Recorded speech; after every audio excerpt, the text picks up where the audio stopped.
Buying drugs in Russia is very different to buying them in the West. Here we would arrange for our stash to be delivered hand to hand or put in the post, whereas in Russia it's a system of dead drops. That's where various drugs are sort of taped under windowsills or attached to the back of lampposts with magnets or lightly buried in specific spots. The customer goes onto a dark net marketplace, make a payment through crypto, and then they will be given coordinates and instructions on how to get the drugs. These dead drops are carried out by an army of what's known as Klad men or stash men, and they are in direct competition with what's known as Seagulls, specialist thieves who try and find the dead drop locations before the customer.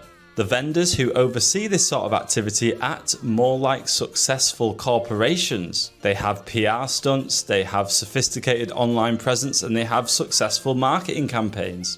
I spoke to Max Daly, an author and journalist with over 30 years experience covering drug culture, to find out more. So you'll buy the drugs online on these very sort of like fancy platforms, very high-end sort of graphics and videos and all this kind of stuff. And you'll buy that, but you're also sort of buying a sort of GPS location of where the drugs have been secreted in your city or in your town or village or whatever, and some pictures of, you know, arrow going, it's behind this lamppost here, and there's where you go and pick it up. At any time in, say, Moscow, you've got hundreds and hundreds and hundreds of little drug stashes hidden across the city. So the whole thing is anonymized. You don't know who's selling the drugs to you. You don't know the person who's planted it there. It's all distanced, and the reason that it's evolved that way is because Russia is a very sort of strict penalties for drug use, for drug dealing, and all that. So people don't want to get caught. You know, they don't want to get corrupt kind of coppers catching them. They don't want to get scammed. They don't want to get beaten up. They don't want to get 10 years in jail for whatever. It's this whole new ecosystem, and the shops themselves, absolutely masses of them, run on these almost like 5 major platforms, almost a bit like the Amazons, you know, 5 major Amazons in Russia. And they're constantly hacking each other. Yeah, there was this, you know, especially around the start of the war, there was pro-Russian and anti-Russian sort of sites, because some of these sites used to be run by sort of Ukrainian-friendly people, and they were sort of hacking the shit out of each other and shutting them down. But these platforms are very sort of like high-end. We've got these kind of like these sort of masked kind of heads of these companies who are a bit sort of slightly sort of masked up, sort of Andrew Tate type figures who are teaching people about morals and philosophy and earning money and this is where it's insane, because you don't have like influencer drug dealers anywhere in the West, and some of them have YouTube channels and they have online presence, and they're massive. Профессор Мориарти, владелец Darknet Marketplace Omega. И в этом видео я расскажу вам, как картели и другие компетентные ведомства. They're huge employers in Russia, and it's not just they've got the whole thing stitched up. So they obviously there's a problem importing drugs into Russia, partly because of the war and lots of other reasons. So what they decided their sort of method would be is that they would also employ lots of people to make drugs. So a lot of Russia's drugs are made in labs across Russia by DIY drug makers who just get their instructions, they get their equipment, they get the startup pack from the online shops and platforms, they get trained how to do it. And the other brilliant thing about that is that, you know, you can have a lab in Vladivostok, you can have a lab in Siberia and there and there. So there's much less of having to move drugs across from one stretch of Russia to the other, because it's all now localized drug making and drug selling. In terms of the big sort of drug is methadone, and methadone is very easy to make. Amateurs can make it.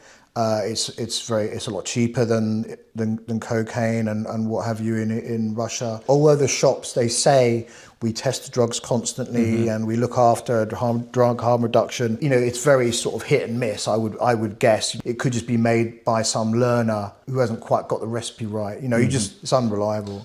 This video is brought to you by Easy Test Kits, quick, reliable and affordable drug testing kits for all your favourite party prescriptions. Remember that you can't have an efficient or strategic sesh if you don't know exactly which substance you're dealing with. To learn more or to pick up, say, an LSD testing kit, click the description below and use my promo code SESH for a 10% discount. And they also carry out these amazing sort of stunts. Yeah. So in the middle of Moscow's biggest high streets, they'll park up this van with their sort of QR code and name and like rave music.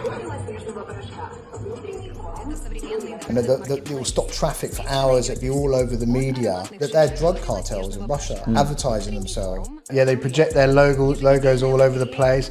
The other more recent one is they've been using, you know, those sort of like robot dogs, and their sort of gimmick is that that's their new drug dealer. So they do lots of those gimmicks like that, and I think they did the same with the drone. They had a kind of a drone flying around that got filmed, dropping drugs. So they're just really, really PR savvy. And we thought it was quite interesting that Russia has never been very successful in closing any of them down. Like the biggest one, 𝘿𝙧𝙪𝙜, got closed down, whatever, about 4 or 5 years ago. That was closed down by America and Germany. So it's like the question is, why is Russia not closing down its biggest drug cartels? You've got, yeah, the Kladsmen, it's almost like they're treasure hunters. It's almost a translation from Russian, they're hunting treasure, and people are hiding treasure. And so these are usually sort of young people, they're employed by on these platforms, the shops on the platforms advertise for Kladsmen. And like, you can make this much money, and you can make more money than in a lot of other jobs in Russia. So a lot of young people are like, whoa, this is a way of paying my way through university. Я заработал 240 тысяч в одном шопе и 150 в другом.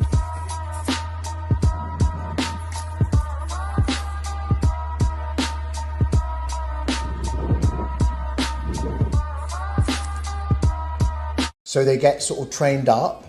And then they collect their stash of drugs, and then they wrap them up, and then they hide them and note the location, and then they send that back to the drug shop, who then they put their drugs for sale, and it works out like that. And then they get reviews, a bit like Amazon. You know, I couldn't find this bloody drug, their instructions were crap. And there's also, as you say, there's the Seagulls, who are people who know how this system works, who go out looking for hidden drugs where they might be hidden. And for example, in Russia it snows a lot, so they're always looking for these footsteps to, say, going into a forest up to a tree, and they're like going, right, well, those are probably the footsteps of a Kladsman. So obviously the Kladsmen then have to go, right, if I'm going up to there, I have to cover my tracks. So it's almost a bit like spycraft. Yeah. I mean, Russians are quite good at that. Sometimes people are caught by police because police are growing wise to the dead drop system, and they're looking out for particular parts of a forest or whatever where people go, and they're picking people up. You can get like big sentences. So obviously it works for some. You know, if they're good at their job, if they don't get caught, they can earn a hell of a lot more money than they would be earning, you know, in a normal job in Russia.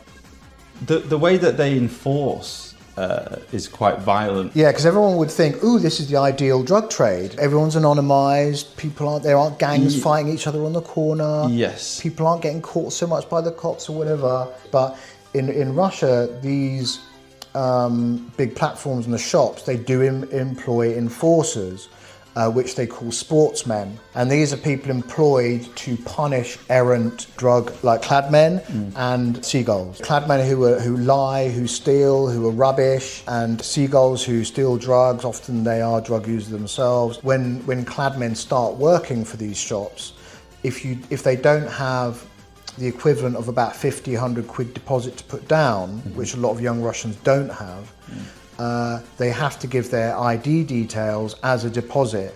So even though it's anonymized, if they do mess up, then the drug dealers know exactly what house to go to.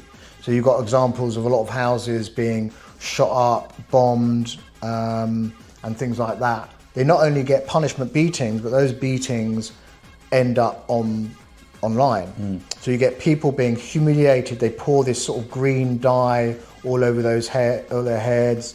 Almost like a modern day tar and feather. It is tar and feather, yeah. And they get limbs broken, they get fingers broken, they get humiliated, they get pissed on, and these are often young men and young women. It's interesting because it seems like a world away from, you know, the original Silk Road with Dread Pirate Roberts, who had this sort of idealistic utopian version of what buying drugs online could be. Yeah. It's almost like they took his blueprint and they've made it a lot more violent. It makes me think of like the original sort of like cannabis smuggles of the 60s and 70s. It was this sort of like jolly public schoolboy sort of like utopian idea. But then as it went on, sort of more violent people got involved in the trade.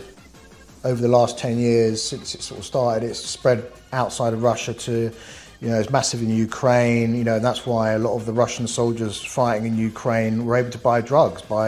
They were going on their phones buying drugs and getting dead drops. You know, when there was certain parts of eastern Ukraine where they were running out of water and food during the war, but soldiers were still buying methadone from dead drops. I do think that what they're doing in Russia is going to be more like the future of drug dealing than anything else in the West is what's going on now. This big system in Georgia, Kyrgyzstan, and it's big there, and it's also expanding out. South Korea uses a version of that system. Again, very strict drug laws there. This system is good in societies where drugs is a shameful thing and heavily policed because it's anonymized. I think a lot of young women find it a lot easier to buy drugs now than they used to. Used to have to rely on some annoying guy coming to meet them in a bar who probably just talked too much. Now it's just more swift, more professional. It's on the rise, online buying. Of course it's going to be as people understand dark web more. Things are more happening on the clear web now, that sort of buying anyway. People understanding crypto a lot more. So it's only going to go up. I don't know, so in the West I think they're probably going to, the future is going to be more of an adaptation of what's going on at the moment, but with the Russian model kind of becoming a big part of that as well. If you find these videos useful or interesting, hit the bell notification. You can get them on Spotify too, and I'll see you on the next one.